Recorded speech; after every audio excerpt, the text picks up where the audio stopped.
This is the St. Charles History Chronicle, episode 2310. Jon Morgan and Brian Henry, from former local radio station WGSB 1480 AM, the voice of the Valley, join Steve and Eric at the microphones.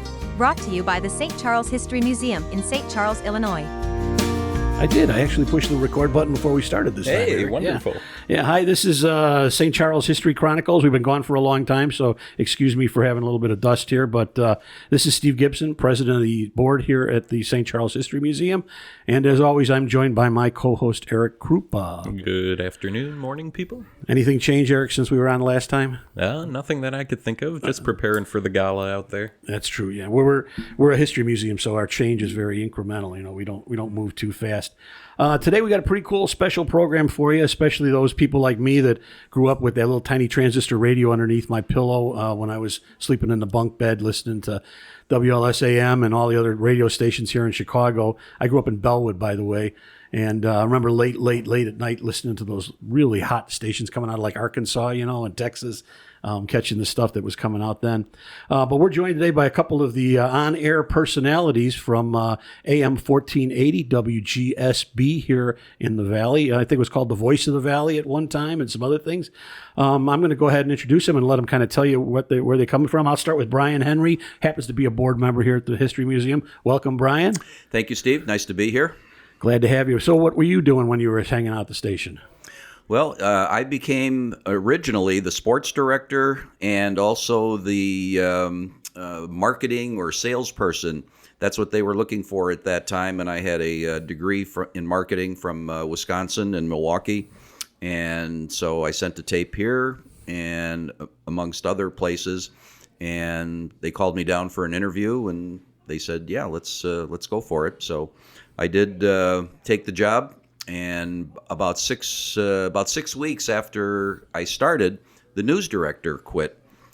Jeff Martin, I believe, was his name, and he took a job in the Quad Cities. And so they came to me and asked if I would be interested in dropping the sales portion of my title and become the news and sports director exclusively. And based on the account list that they had given me for sales, I said, you bet. So I became, after 6 weeks, I was officially the news and sports director. Oh. That was in February of 1975. 1975. Remember it like it was 50 years ago. That's right. And, That's right. Also joining us today is Jon Morgan from the radio station. Hi, Jon. How are you? Good to see you guys. Good to see you. So how did you end up at WGCB or GSB? GSB. I just changed St. Charles to Charles. Okay? Yeah, there you go. He's been at a lot of stations. Yeah, I used the wrong call letters on the air several times. I actually got started when I was a sophomore in high school because I was wanting to be in this business, had some interest in it. So I started hanging out at the station, unpaid, snot-nosed little kid, being a pest. And finally they said, well, here's a few tasks you can do. And then I finally figured out what it was I really needed to do to get into the business, which at that time included getting a license from the Federal Communications Commission to operate the transmitter. So I then went and got that and came back and they hired me part-time. And then for several years I had my school schedule set up so that I would get out of school 2 hours early because I scheduled PE and study hall the last 2 hours of the day. Went over and did the tail end of the afternoon drive show. Nice. So that was in the 60s, and then I'd been back at the station 3 or 4 times since then. Finally, running through the last moments when we signed off in 2000. Speaking of beginnings and speaking of the start of the whole thing, I'm doing research online, and I know we've talked about the WGSB in the past. I think everyone in St. Charles or outside St. Charles in the Chicago area is familiar with the name Brick House. Right. And the station owes a lot of its genetic structure to Brick House, but not Jack Brick House, right? It was actually Nelda. Is that her name? Well, Jack came along a while later. It started off, I forget who owned it, but it was a couple of engineers who thought that Geneva needed a radio station in the county seat. And they put it together, put it on, and then eventually Dolph Hewitt of the WLS Barn Dance bought the station. He had it for 3 years. And at that time, we were beautiful music in the daytime, country western overnight. And then I'm trying to think after he bought it, he sold it to, if not directly, immediately, shortly after that, to Jack Brickhouse. Jack had it for a while, But the problem with that was WGN's lawyer said, "Hey, Jack, you're on our board and it's a conflict of interest." Yeah. So he retitled the station in his wife's name. Then later he got divorced from her. And of course, she had the station in her name. So she ran it from 77-ish, maybe, up to 1980, 81. And then Howard Miller bought the station. And then there were a few other owners. Gerald Gamble from Sterling bought it. And then there was a number of people in town who had bits and pieces of it. Ruby Frank from the Frank's Employment Agency had a piece of it. And then a lawyer from Sterling bought out everybody's interest, and he had it to the very end. Oh, okay. All right. And as far as the Brickhouse family went, didn't really color anything here, right? I mean, it wasn't like you were pushed for sports or anything like that. I know we did a lot of local sports, right? I mean, we were the place for local sports news. So. Yeah. Brian could talk to sports more than I could because I was opposing sports at that time. Okay. When I was there, I was the guy who liked the music. But I didn't see any change other than the country music disappeared, and there was more emphasis on local sports, but not enough that you would really notice. It was a comfortable mix of local programming to serve the local community, what we probably should have been doing all along anyway. Yeah. I was really excited when I realized that Jack Brickhouse was the owner of the station, because I was a big sports fan, and living in a suburb of Milwaukee, South Milwaukee, we had a rotary antenna, so we could pick up Channel 9, and so I would watch a lot of the Cub games, just about any kind of sports that Chicago had. And so I was very familiar with Jack Brickhouse. So I was super excited to come down and work with the Brickhouse family. Although I didn't see Jack that much. He came out, I remember, and spoke to one of the sports nights for St. Charles. I think it was over at Haynes. And so I think that was the first time I met him. And subsequent to that, he would invite me up to the press box at Wrigley Field for the Cub games, and I did that a few times. Jeff Schilke, the mayor of Batavia, was one of the people that went with me on one of the days. But I also had a chance to meet Irv Kupcinet because they were still doing the Bears games. By that time, though, they were at Soldier Field, so I met Jack and Irv Kupcinet at Soldier Field and sat with them in the press box while they did a Bear game. And that was kind of exciting. So I met Jack a number of times, not that many, but it was exciting for me. And the sports that we covered in this area was pretty widespread, with the Fox Valley Lassies and, of course, the high school sports. Did some hockey. Tom Capelli sponsored. He had Quad County Distributing on Randall Road, and he asked me if we would sponsor, or if he would sponsor the hockey games if we would put him on the air. So we did that. And so we did a little bit of junior college basketball as well. So it was great. It was a lot of fun, and a lot of hours, but it all worked out. It's amazing, even as you're saying this, and I'm remembering the music and I'm remembering the news, how the world has changed in terms of radio today, where it's basically another media distribution thing. And when everybody thinks of media, it's music, it's video, maybe. At news, I know there's news stations. I still listen to them myself. But I mean, honestly, it seems like we lost a complete media delivery system in the radio world. And as you say that, especially when it comes locally, I just read something this weekend. There's 210 counties in the United States that are news deserts, okay? There's no radio, no newspapers, no TV stations, no nothing in the entire county, okay? And when you think about that, radio was the way they did it. I mean, it dawned on me while you guys are talking about this, how much power were we talking at this radio station? WGSB, which later the call letters changed to WFXW at the end, had 1,000 watts during the day, 500 watts at night. We did that because of atmospheric requirements and needs. The sun changes the way the signal propagates. But anyway, we had 5 antennas, so we were directional all the time. We forced the signal west during the daytime and north and south at nighttime, and we never went east because there was a 1490 in Oak Park. So if you drove 3 miles east of the station, it got pretty bad. It was nice because even though we were a relatively small market, we were 24 hours. And for instance, WRMN up in Elgin, 1410 AM, for many years, they were a daytime radio station. Eventually they got their 24-hour license, but for a long time they were only daytime, and that was something that we held over them a little bit. First off the block. And then I think the other thing is that for this area, it's another advertising. It's another marketing place for you. And it reminds me that it opened up the world for a lot of local people who couldn't afford any kind of advertising in one of the bigger stations to be able to advertise to a real marketed thing, kind of like Fox Valley Magazine probably does today, or other people, where it literally becomes affordable and doable.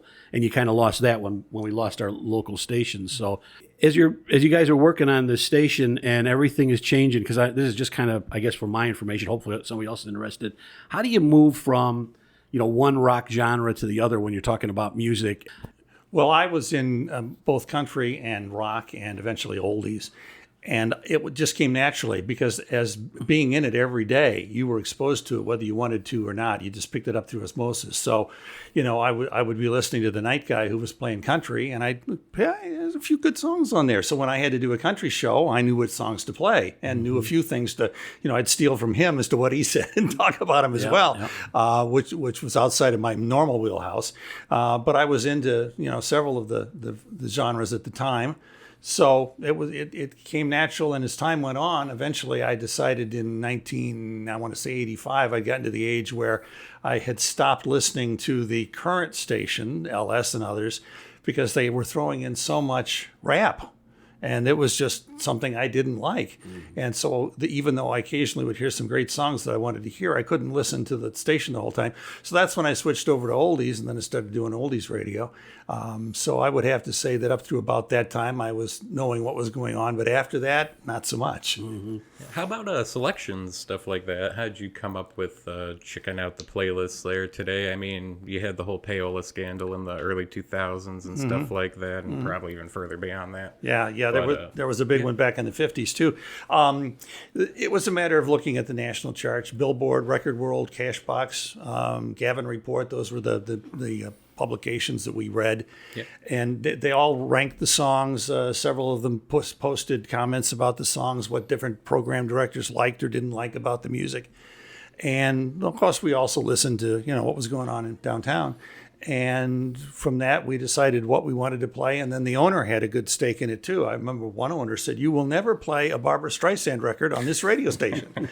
And so that was that. So, the money talks a little bit there. But, we generally followed the trends. But we also had, there were times when we were not really formatting the music. The music was there basically to fill the time between the news and the local community talk programs. Okay. And that was pretty much, 1,000 albums sitting in the station, beautiful music, Percy Faith, Madhavani, Henry Mancini, et cetera, Frank Sinatra. And pretty much the jock picked their own music. And that's wonderful. That's rare if non-existent anymore. Yeah, that's what I was going to say. Just those curated same old 10, 15 that they have on loop, kind of thing. Yeah. Nothing, no individuality, kind of. And then when I think of sports, I think, first off, just doing the box scores and all that kind of stuff, maybe a little bit of talk about that or even talk shows about that. But really, one of the cool things about sports is doing live stuff or on location stuff.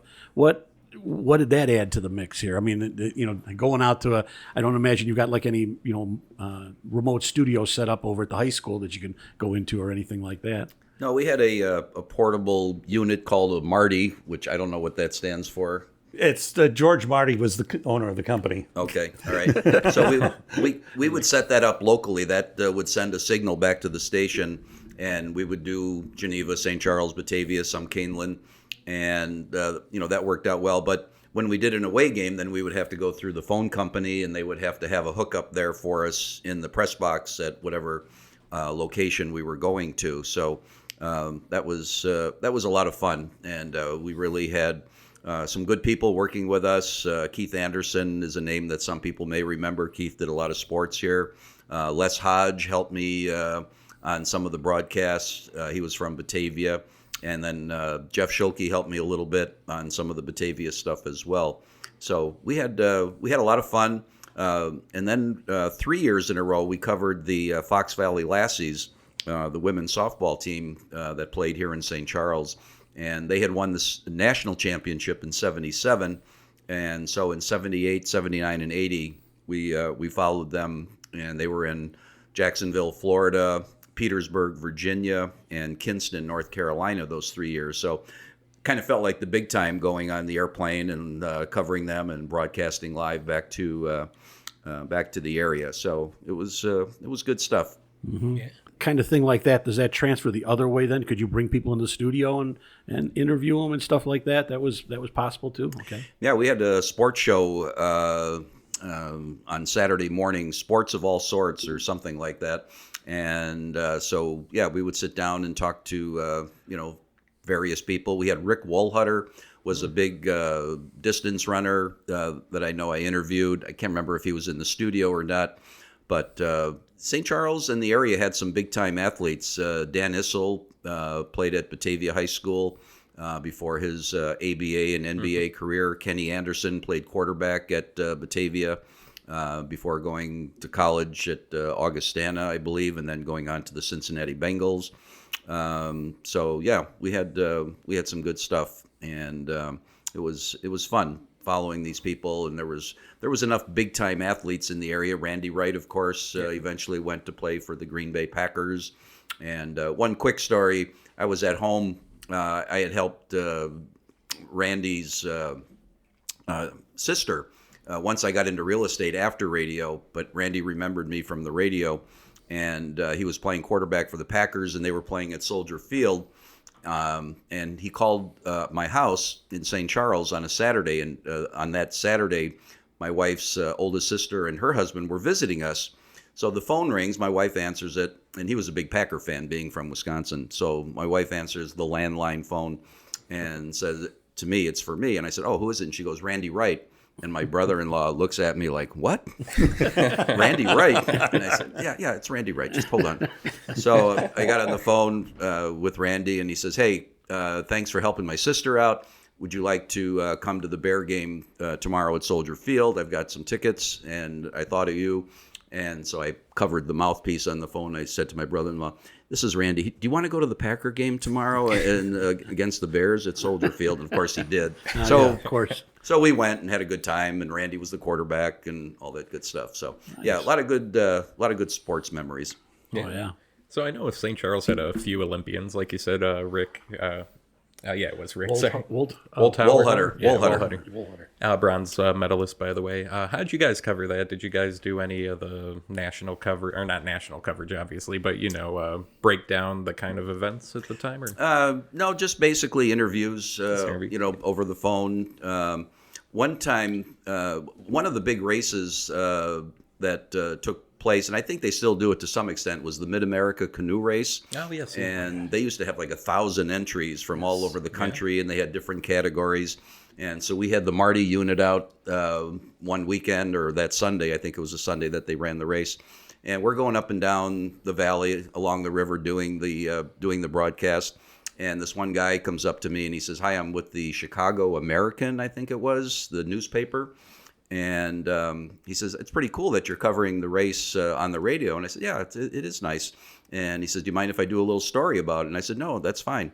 It turned out to be Tim Weigel, who became a big-time sports reporter on WLS TV, and the late Tim Weigel. Yeah. But it was kind of neat that he was there before his radio days, and so yeah, we would get out and try to cover things as best we could.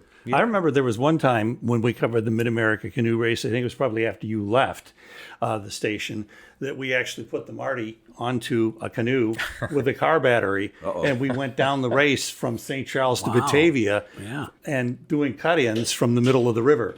And that was kind of fun, but a little scary, because if you tip the canoe over, there went $3,000 worth of equipment. How heavy was Marty, by the way? Call it 20 pounds, maybe. Maybe. And a car battery. Yeah. Oh, yeah. And the car battery was heavier. There are a few places you have to actually walk your canoe, right? Or was that happening back then or not? Yeah. We had the portage in Geneva, of course. Yeah. And that was, we didn't portage while we were on the air. Okay.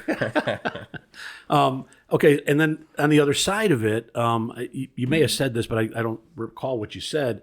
So you had a mix of shows and everything else. You went down to a lower wattage after dark. Okay.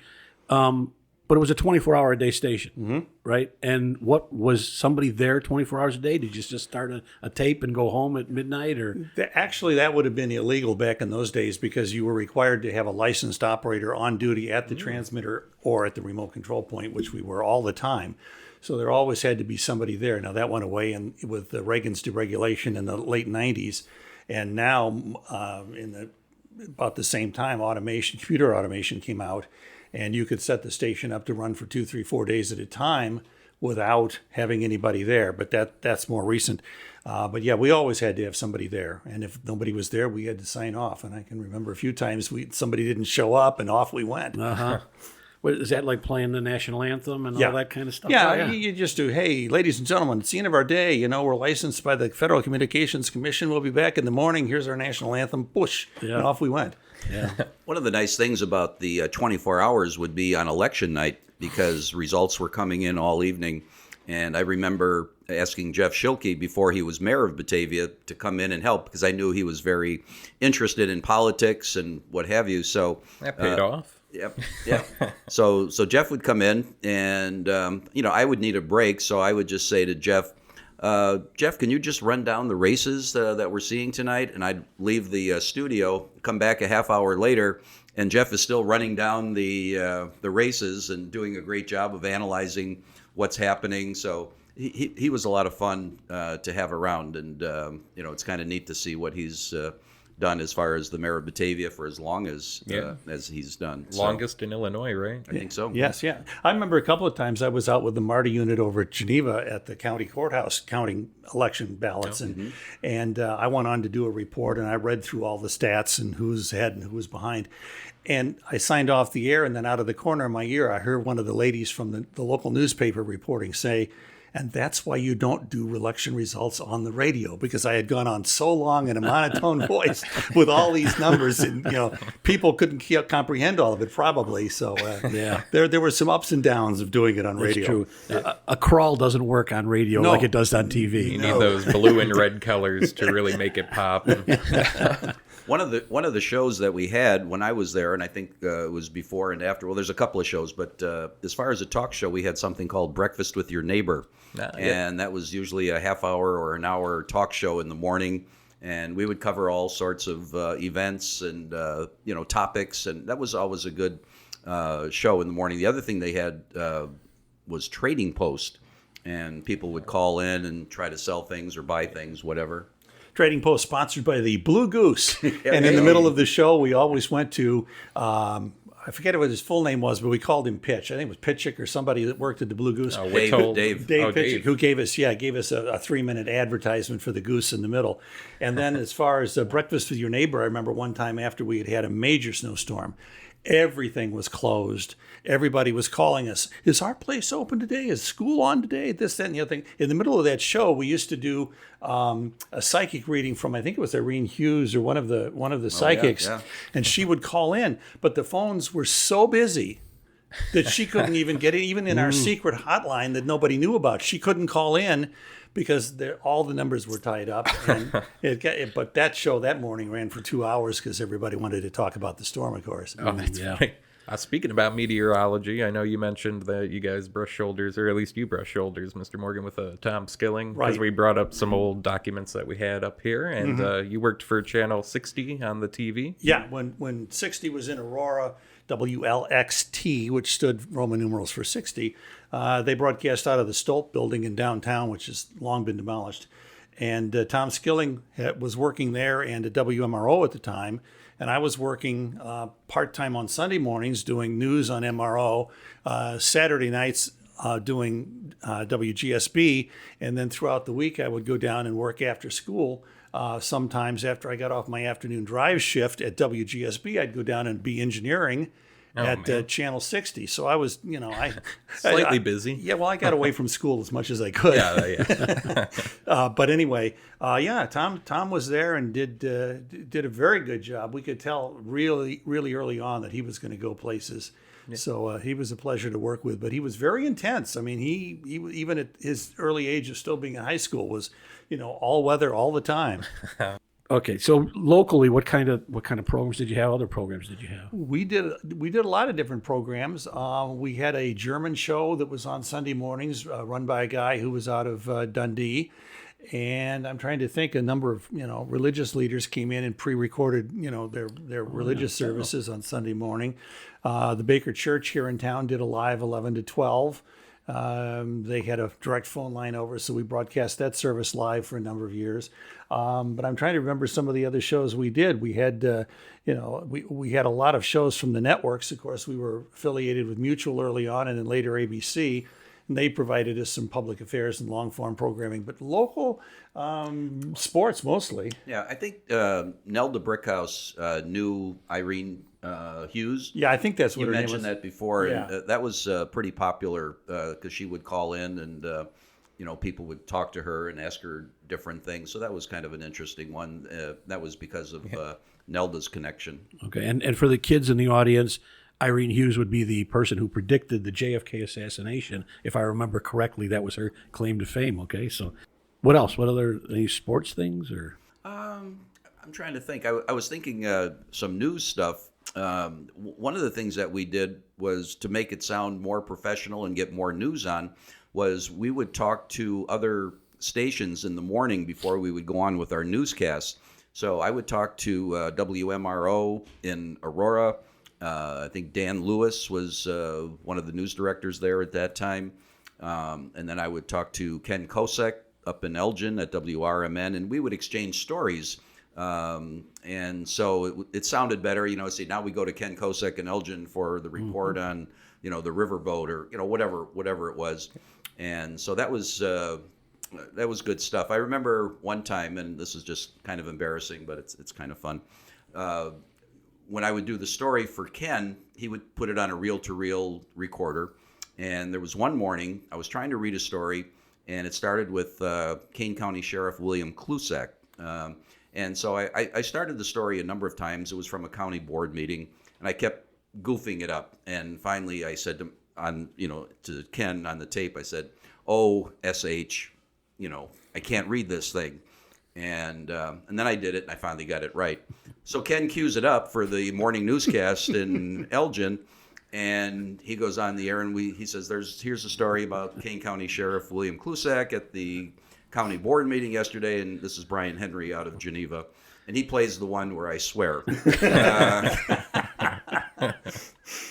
So that was... You're famous. I was famous. Instantly, yeah. You went viral in those days. I did, yeah. I think that's the only word I've ever said, the swear word on the air. One day I played a record at the wrong speed, and I went, "Oh, you know what?" And as I potted the mic down to try and correct the speed on the turntable. So Ken said they got a lot of phone calls after that, and people... I think they got a kick out of it more than anything. And Ken, by the way, for a number of years now, has been a writer at WBBM radio in Chicago. Yeah. So he's still doing his thing. Oh, yeah. So how about syndicated shows? Did you guys have any Fibber, McGee, and Molly playing on? Or No, most of the comedy shows that were on the networks back in those days had gone the way of the dodo bird. Mm-hmm. We did have a few people locally that did some stuff nationally, too. In the early days of the radio station, once Dick Biondi left LS, he went out to the Mutual Network and for 2 years did a music show on Mutual that we picked up. There was Denny Farrell, who was a local guy who was big into the big bands, pun intended, I guess. And anyway, he did a show out of his house here. We even hooked him up with another remote transmitter from over there. So every night he went on for 4 or 5 hours doing big bands in the evening. Yeah. So we've had shows like that. I'm trying to remember, though, we did... there was a couple of shows that ran every day on the Mutual Network from 5:30 to 6 in the afternoon, which was a national public affairs show. And it was the type of stuff that you wouldn't really probably do today on the radio because so much of it is now switched over to television and streaming that you dilute the audience too much for a local station to be able to support something like that. But back before you could get music from anywhere other than record stores or concerts or the radio, or news for that matter, that's when we shined. But once the streaming came along, you didn't have to come to us for music. You didn't have to come to us for news. You could go to CNN or Fox or whoever. So it became a harder hill to get up. Now, Howard Miller buys the station, changes the call letters, WFXW? Yes. Is that what it is? Okay. And is it then becomes part of Howard Miller's network? Is that... Well, he owned the station. Yeah. It was part of his group. Right. But I don't recall any networking of audio between the stations. Okay. So it was independently run by him, as well as all of his other stations, including the one in Florida. Yeah. He had one in Rockford, too, I believe, when he came to this area. But Melbourne was one of the places in Florida where he had a station, I believe. Yeah. Okay. So Howard Miller is the boss now. It's not Nelda Brickhouse. It's not Jack Brickhouse. What changed in the station itself when that happened? Well, I was told that from other people who were familiar with Howard and his other radio stations that within 6 months, everybody would be gone that was working there. And turned out basically to be true. I was the last one that he let go 6 months after he took over the station and moved it to Geneva. But it was interesting. I was on vacation, but stayed in the area. It was a staycation, and we had both of our kids by then. And Lucas, our son, was probably about 2 years old. And I get a call from Howard, and he says, "Can you stop by the station? I know you're on vacation, but could you stop by?" And I said, "Sure. I'm running a few errands and with my son, and we'll stop by." So we drove over to the station on Richard Street in Geneva and went into his office. And Howard was not a big man, but he had a leather chair with the back of it being about 6 feet high. And so he's sitting in his chair, and he takes my son, who I said is like about 2 years old, and he starts bouncing him on his knee.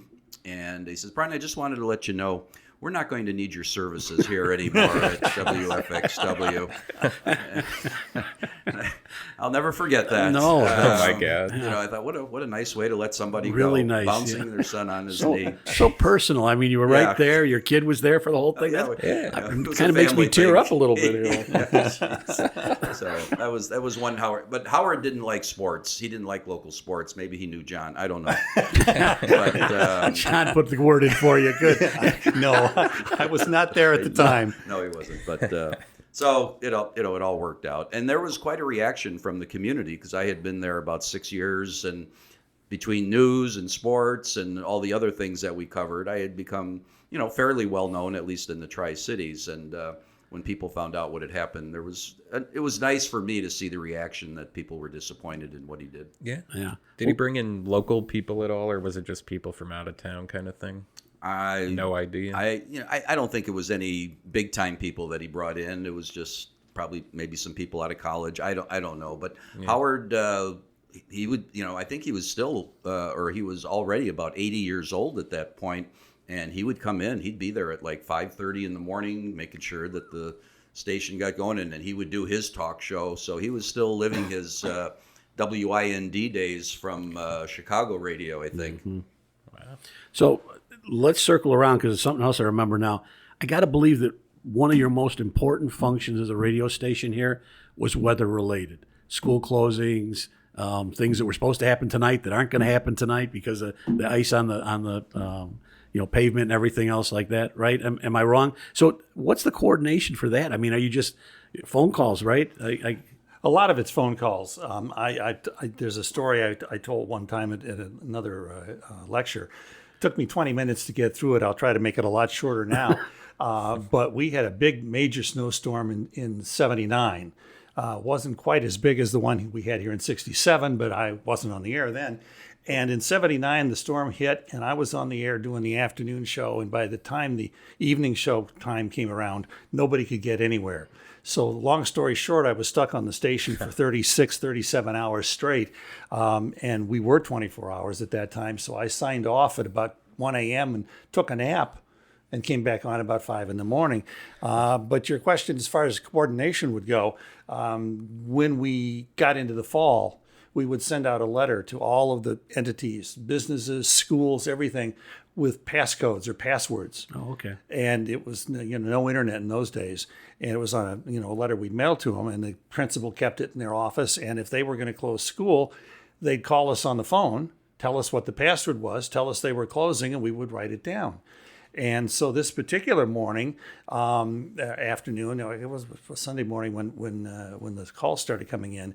I had been there, and I had a friend of mine who was there too, who got stuck at the station, who was planning on being there 3 hours to watch my show and couldn't leave. So I had her doing all the phone answering. And so while I'm on the air, she's writing down all the places that are closed.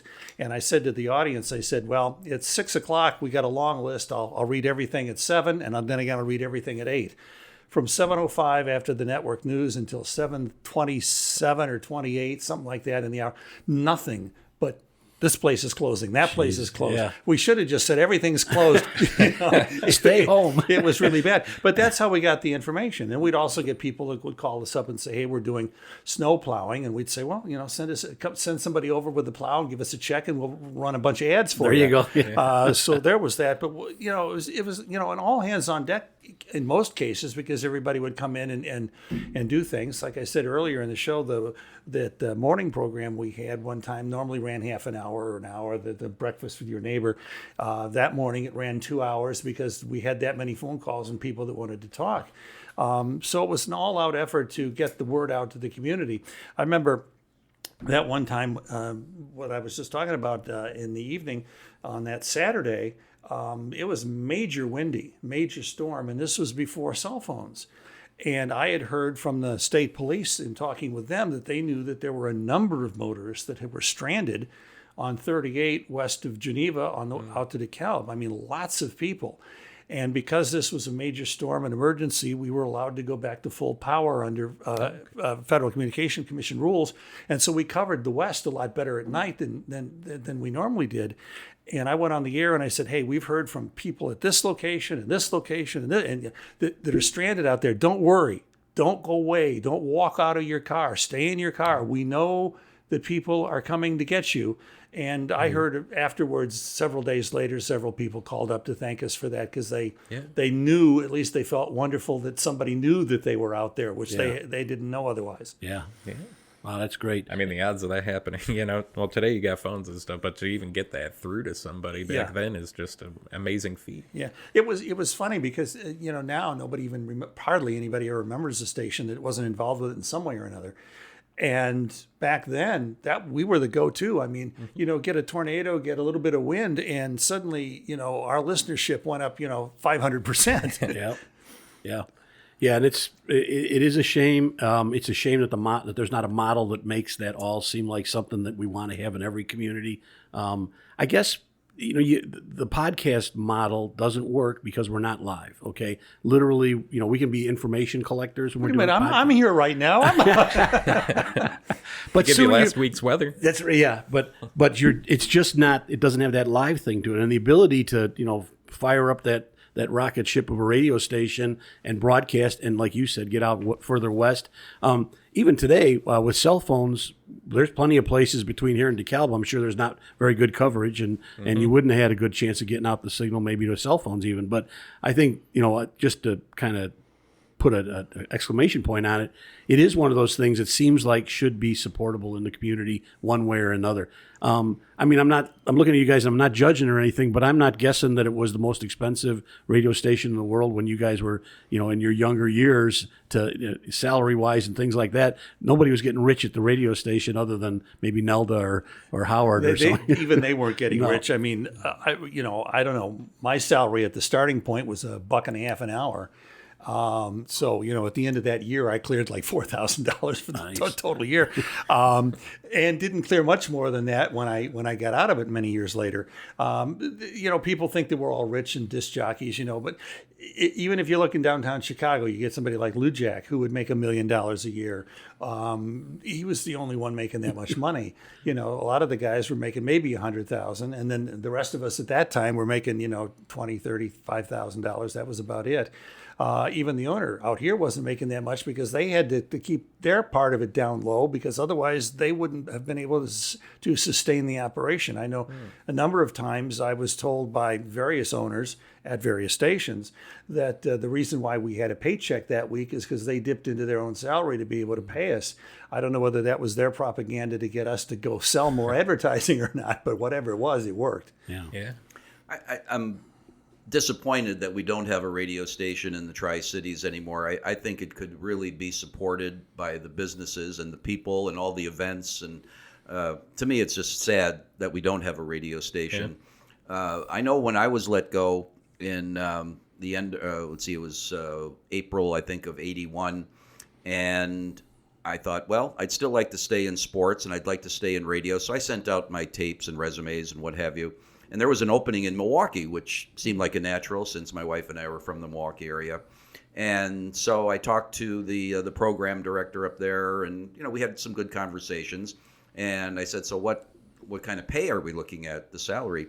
And he quoted me the same exact amount of money that I was making here in St. Charles for the job that opened up in Milwaukee. And the light went on in my head thinking, well, and there were like 100 applicants for that position in Milwaukee.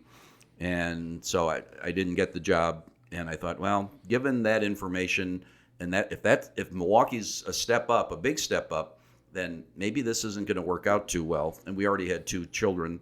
And so that's when I decided to get, or my wife decided I should look into real estate. And so I've been doing that since 1982. But it was interesting. Yeah.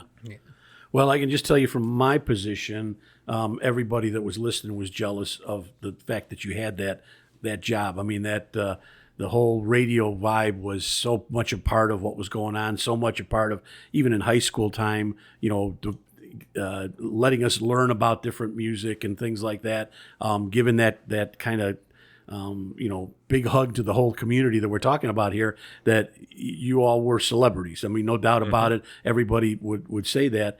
I think the other thing that's kind of neat is that even as you do this recording, you realize with the headphones on that you're speaking directly to each and every single person that's on there, which is not what it feels like when you're watching TV necessarily, right? This has always been a one-to-one conversation, I think, and I think that's another thing that we kind of miss today, is that we don't have this thing anymore where you're having that kind of contact. There's a few stations that still do it quite well in many communities, but the local radio has pretty well dried up, at least even in part. A lot of stations still do a morning show, but that's all they can afford to do locally, and the rest of it they throw it onto a computer and it plays the music.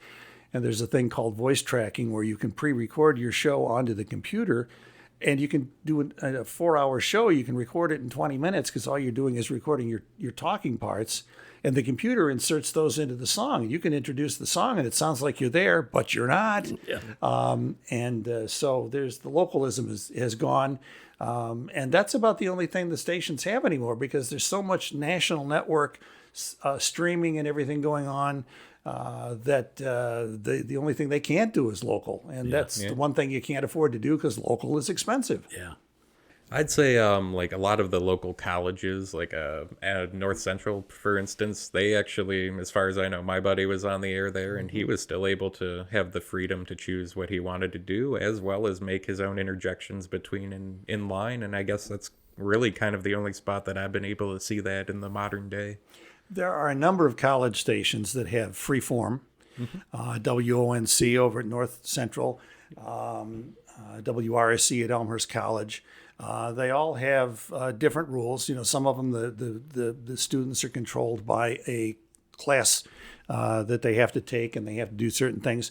Others, it's a student activity. Yeah, come on in, play your favorite music, and that gets a little rowdy at times. Yeah, I was there for that. But in commercial radio, not so much. Yeah.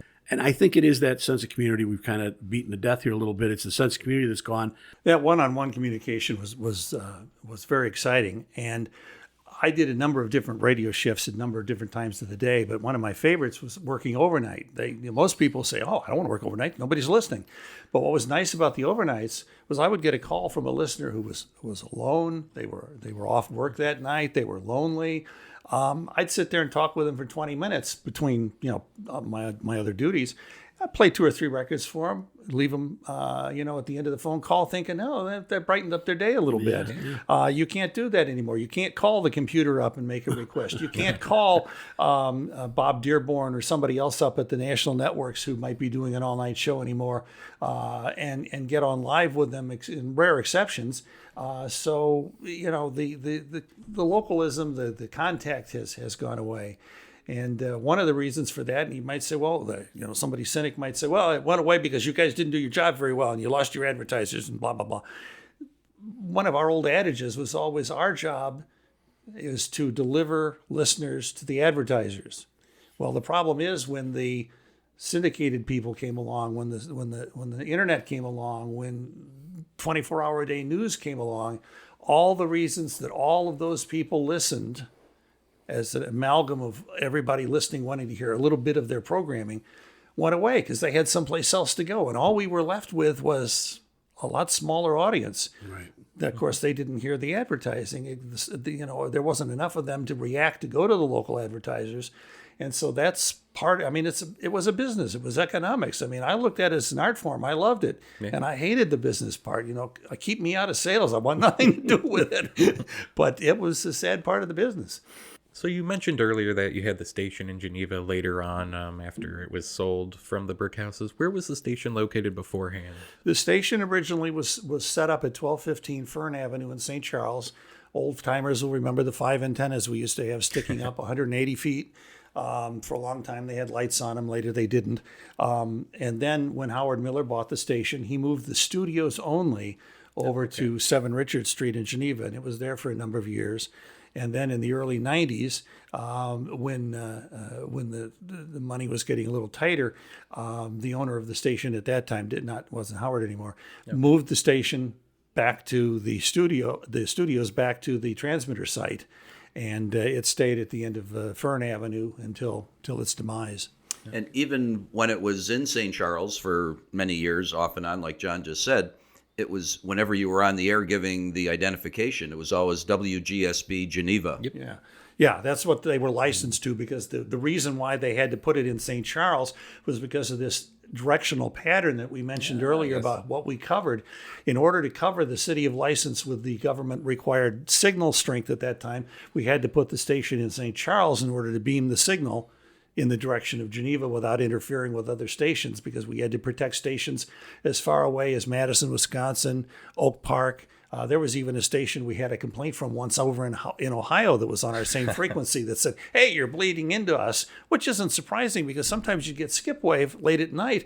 I had people write me with a letter and a cassette tape enclosed from the northern part of Norway or Finland, and I'm hearing my voice recorded from Finland, and the guy wanted a confirmation that he'd heard the station. Yeah. So we had to be very careful that we didn't override other stations. So that's why we were licensed to Geneva, but we were here in St. Charles. Yeah. Well, one of the things that we've got here in our archives is a recording of the last show on air for WGSB, right? Is that what it was? A GSB? FXW, okay. Yeah. And this, what year was that? 2000. In the year 2000. And just so happens the person that was there was... me. Okay.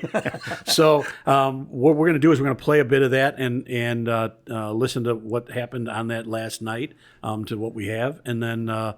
after that, we'll come back here. We'll talk a little bit about it, okay? All right. The last 5 or 7 minutes of the station's broadcast. Yep. Here we go.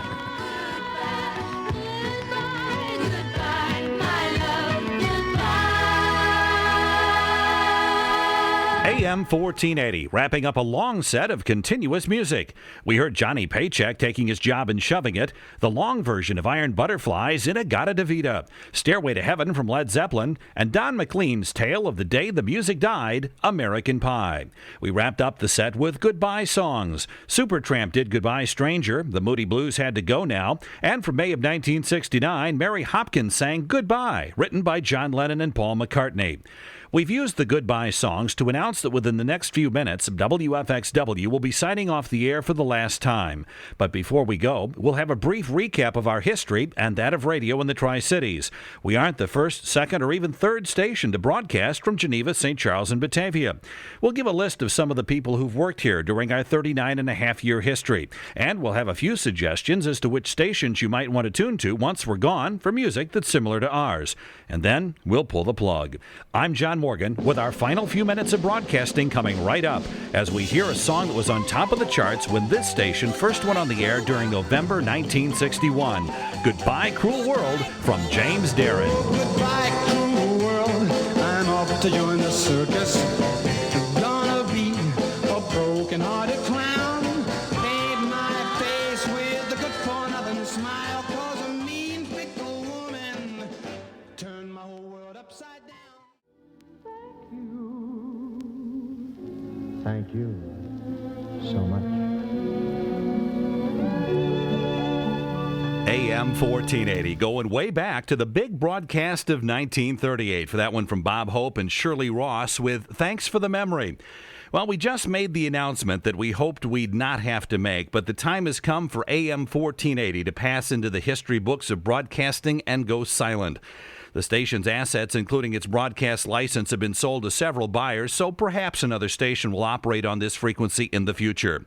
During broadcasting's first 40 years, of 1920 through 1960, as many stations came and went in the Chicago area as those that survive today. Locally, AM 1480 is the fourth station to broadcast from the Tri-Cities of Geneva, St. Charles, and Batavia. The first local station was WJJD.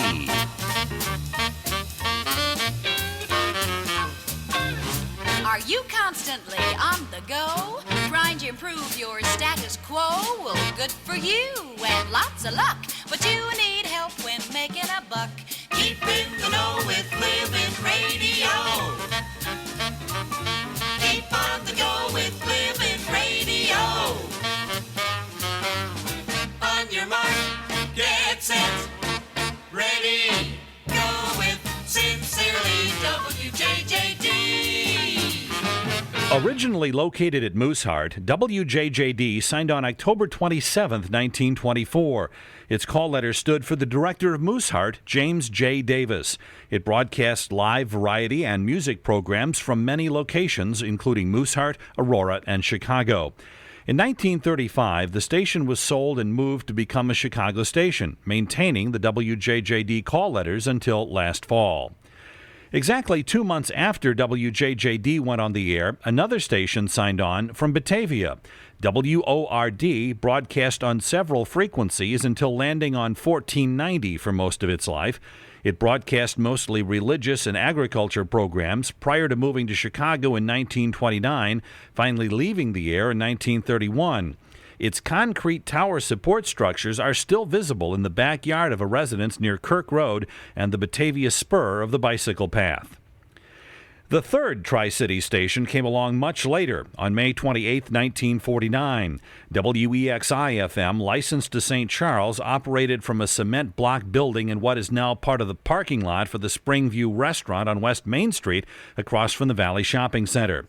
It struggled with local news, sports, and a wide variety of music shows featuring local performers, but never managed to interest listeners or advertisers. It did involve a few prominent residents, such as John Stone of Duquesne Corporation and lawyer Charles Redman. Bruce Miller, New Orleans Saints announcer, started at WEXI, along with Hugh Hill of Chicago's Channel 7 WLS-TV. After only a few years on the air, a suspicious fire destroyed the studios, and it never returned to the air. The call letters were later picked up for a time by a station in Arlington Heights. The sound is WEXI-FM 92.7 Arlington Heights. We rock FM in stereo. We rock FM in stereo. We rock FM in stereo.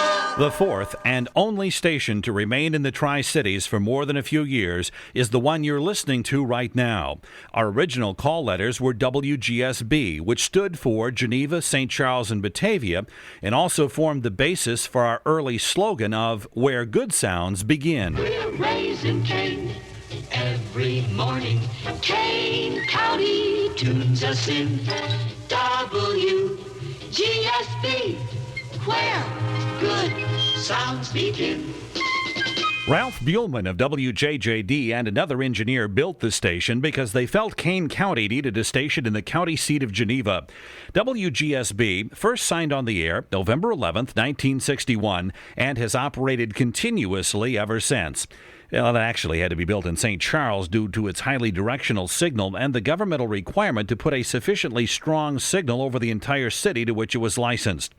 WGSB, which became WFXW during 1981, has had a series of owners, including Dolph Hewitt, a singer on the old WLS Barn Dance program, Jack Brickhouse, the Cubs announcer for WGN, and Howard Miller, an announcer for several Chicago stations. One engineer who helped put WGSB on the air is Cliff McIlvaine of McIlvaine Electronics in St. Charles. He's the only person who's been associated with the station on and off during its entire lifetime. He's here today to help take it off the air. Several hundred announcers have worked here during our 39 and a half years of broadcasting, but a select few survived more than 10 years, including Rolf Dorfel, Linda Girardi, Greg Springer, Joy Wagner, Robin Lang, and yours truly, Jon Morgan. One memory I have of the station comes from the big blizzard of '79. I did a 27-and-a-half-hour on-air shift by myself and, with the help of a stranded visitor, collected and relayed weather bulletins and closure information. It took an hour and 15 minutes to read the entire list of closings once. Well, throughout the years, we have had several music formats, including beautiful music, country western, big band, and oldies. Except for the past 2 years, the station has served up a heavy dose of local news and sports and supplemented it with news from the Mutual Network during the 60s and from ABC during the 70s, 80s, and 90s. Now, we'd like to suggest some alternate radio stations with music similar to our classic hits. You might like to try The Zone at 94.7 FM, The River at 95.9 FM, The Drive at 97.1 FM, and Oldies 104.3 FM. For local news, we suggest the Chronicle or Herald newspapers, as none of the other Fox Valley radio stations is giving any serious effort to covering Tri-City news. And with that, the time has come for us to say farewell and put an end to a 39-and-a-half-year broadcast term from AM 1480. On behalf of all the former employees of WGSB and WFXW, from Joe Barry, who spoke the first words on this station at 6 p.m. on November 11th, 1961, to me, right now, I'm Jon Morgan, wishing you good health and goodbye, with a song from Simon & Garfunkel that suggests by its title the type of sound we are about to broadcast. Hello, darkness, my old friend. I've come to talk with you again, because a vision softly creeping left its seeds while I was sleeping, and the vision whispered the sounds of silence. This is AM 1480, Valley Communications, WFXW, Geneva, Illinois, operating on 1.480 megahertz, coming to the conclusion of another broadcast day.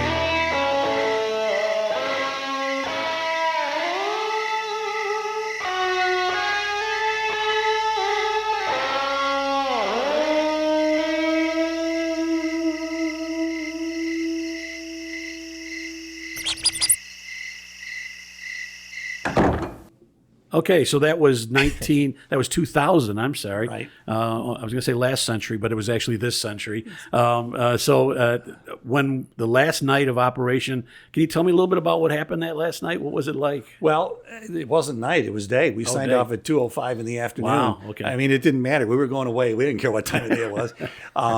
The word had gotten out that we were going to be leaving. Because at that time, one of our later successor sportscasters to Brian was a guy by the name of Greg Springer. And he left us to go up to Sporting News Radio Network. I left here and by a long about route wound up at Sporting News as well, behind the scenes running the satellite. Anyway, I happened to mention to Greg the night before that the next day we were going to be going off the air, and if he wanted to hear it, he could tune in. Well, he let the word out of the bag. He told all the newspapers and everybody. So I came in, that day about 1 o'clock to shut the station off because it was automated at that point.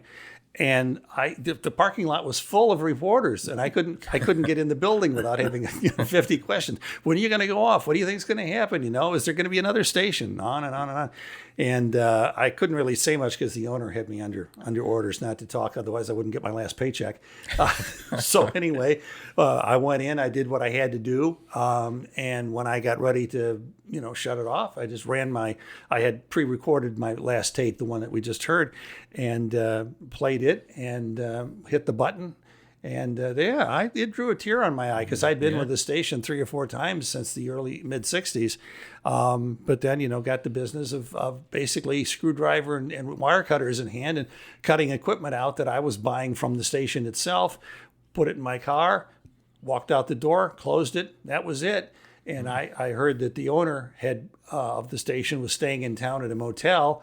And after we were gone for about an hour, I guess I was told he came back to the station and started doing whatever dismantling he had done. And it was totally taken down, and he sold the property. It's now a housing development. Yeah. Wow. Well, again, for all those people that are going to hear this and everything else, the people that have sent us questions and stuff online, really appreciate that, by the way, from everybody that answered our request for questions. Especially on Facebook.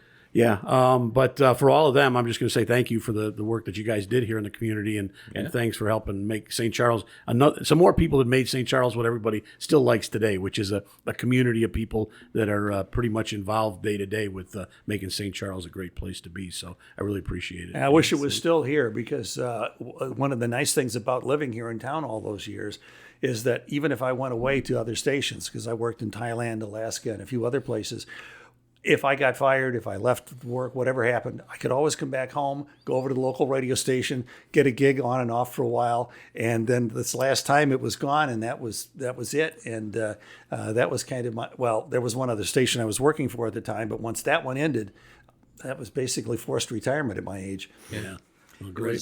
We had a lot of fun doing what we were doing, and it's just like John said, it's just a shame that we don't have it anymore. Mm-hmm. But you couldn't have asked for a better area to work in. This is a super community, the Tri-Cities, the Fox Valley. I mean, it's really fantastic. Well, they could tell that we probably had too much fun. That's why they didn't want to pay us too much, because they knew that we worked for free. That's true. That's true. What do they say? Any job that you really love is you don't need to get paid for. That's right? it. Exactly, yeah. Mm-hmm. Well, John, thank you very much. Brian, thanks for spending some time with us today. Much, guys. Thank you. We look forward to going through and putting this up online, and whatever questions and stuff we get back, we'll be back in touch with you. And maybe in the future we'll sit down and we'll talk about some other points of this. I'd love to talk about this business. Another hour-long therapy session for you guys. Betcha. We'll lay it all out there. Yeah. Okay, well, that leaves us then with a couple of announcements. We're a little over a week away from our 2023 Holiday Gala. Unfortunately, by the time you hear this, tickets are no longer available. We've done a great job, and we've done a record-setting attendance for this one. Wrapping up in December is our current exhibit, Almost Another Century of Progress, the Chicago World's Fair and its connection to St. Charles, which a lot of people are still coming by to see, and I encourage people to do that through the Christmas time.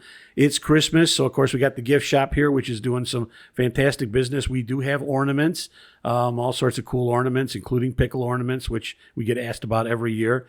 I don't get it, but everybody else enjoys getting their pickle ornaments, so they're here. And what else am I missing, Eric? Well, our next exhibit will actually tie in with the radio. We'll be talking about the history of the Duquesne Corporation, which invented the first portable radio that was manufactured. And then as part of that event, we'll actually be having 90.9 Steve Darnell over at the Public Library sometime in May, so stay tuned for those details. Great. Oh, yeah. And then further on next year, you should be hearing more about this. We're devoting the last half of this year to celebrating kind of the history of music in St. Charles. So we're looking for all sorts of input on that. Hope to be doing a lot of broadcasts and podcasts about that. Mm-hmm. And just so we're clear now, when you said portable radio from Duquesne, you're talking about a radio that weighed 36 pounds. 36 pounds. So kind of like the first portable computers. I Yeah. think they, a little bit like that. All right. Well, I really appreciate it. Eric, thanks a lot for coming by. You guys, thanks again for coming by. And everybody else, we'll talk to you soon. Thank you for listening to the St. Charles History Chronicle podcast. This content is copyright 2023, St. Charles History Museum, all rights reserved. Additional information on this episode and other podcast episodes is available at stcmuseum.org/podcast. This is AM 1480, Valley Communications, WFXW, Geneva, Illinois, operating on 1.480 megahertz, coming to the conclusion of another broadcast day.